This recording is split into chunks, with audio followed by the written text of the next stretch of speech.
আপনারা সবাই জানেন,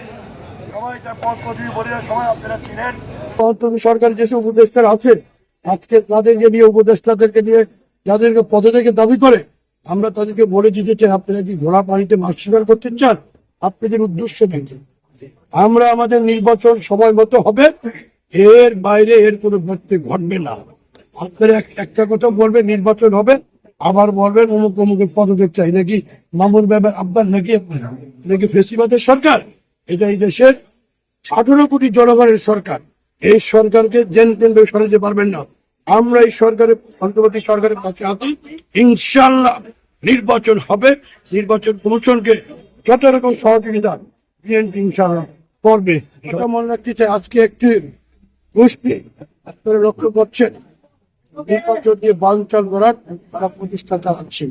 ওই ভারতে বসে তারা বিভিন্ন অঙ্ক বসছে।